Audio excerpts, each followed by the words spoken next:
Now the next one is MCQs, which is considered to be a difficult question type. You will usually encounter this question type in the third or the fourth section. Got it?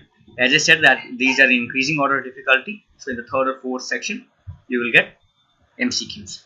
So this is the first one. Now understanding the question is very, very important over here. What is the question asking for? Also, you'll find that the three options. What is the major challenge while doing the MCQs of the reading as well as of the listening module? That the choices are very close to each other. Also, you'll find that let's say there are 4 choices for a particular question in the MCQ. You'll find all those 4 things are there in the audio. Getting it? They're talking about all those 4 things in the audio, but only one of them is the correct answer.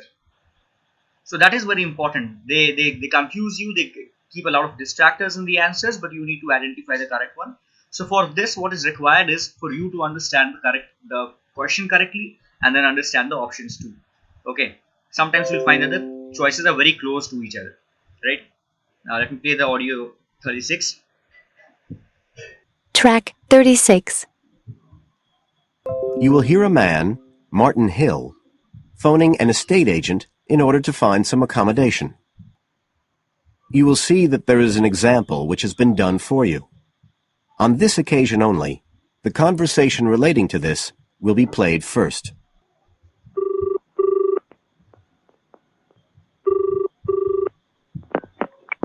Hello, Brindle's estate agents here. How may I help you? Oh, good morning. I'm ringing to see what flats you have for rent at the moment. Right. Martin wants to rent a flat, so B has been circled as the answer. Now we shall begin.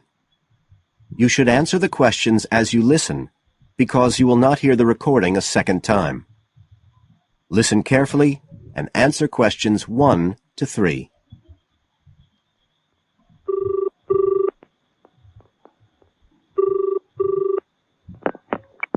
Hello, Brindle's estate agents here. How may I help you? Oh, good morning. I'm ringing to see what flats you have for rent at the moment. Right. Can I start by just taking your name, Mr. Hill. Martin Hill. Right. And are you looking for a flat for yourself or, a family, perhaps? Well, it's for 3 of us. Myself and 2 friends. We're going to share together. I see. What about employment? Are you all students? Oh, no. We've all got full-time jobs. 2 of us work in the central bank. That's Chris and me. And Phil, that's the other one, is working for Hallam Cars, you know, at the factory about 2 miles out of town. I'll put you down as young professionals then. And I suppose you'll be looking for somewhere with 3 bedrooms? Yeah, at least 3. But actually, we'd rather have a 4th room as well, if we can afford it. For friends staying over and stuff. Is that with a living room to share, plus kitchen and bathroom? Yeah, that sounds good. But we must have a bathroom with a shower. We don't mind about having a bath, but the shower's crucial. Okay, I'll just key that in. And are you interested in any particular area? Well, the city centre would be good for me and Chris, so that's our first preference. But we'd consider anything in the west suburbs as well, really. Actually, for Phil, that'd be better, but he knows he's outnumbered. But we aren't interested in the north or the east of the city. Okay, I'm just getting up all the flats on our books. Now what does Martin do? What is Martin's occupation?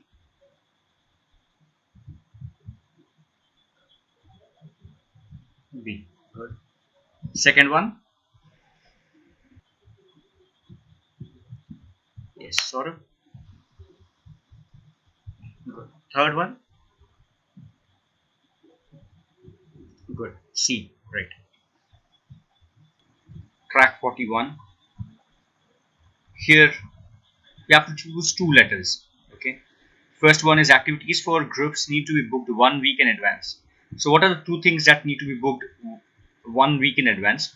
For which of these 2 things? And which 2 facilities are closed in winter? Right? Track 41. You will hear a talk for teachers about the Holylands Museum and Education Centre. It's nice to see so many of you here. I'm going to tell you something about Holylands our facilities and activities, and the exhibitions we have coming up. I hope you'll find it interesting and bring your pupils along. For most of what we have to offer here, you can just turn up with your party.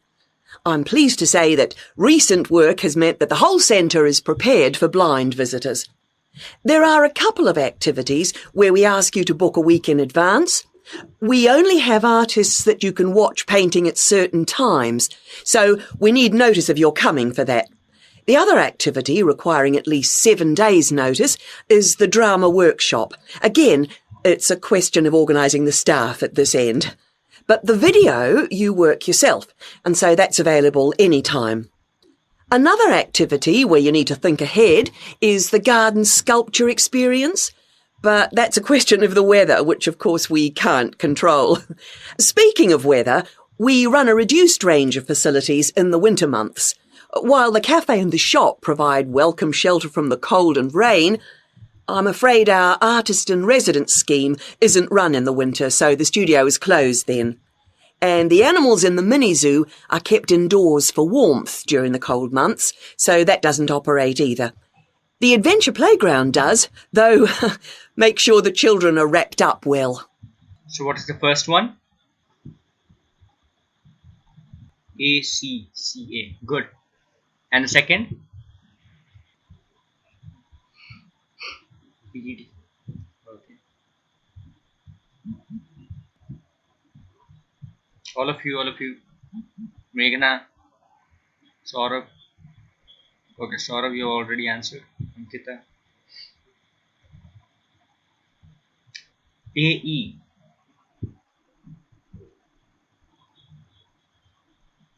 BD is the correct answer, Ankita. Artist Studio and Mini Zoo. AE are not the correct answers. How did you get that? B and D, as it is got, is the correct answer here.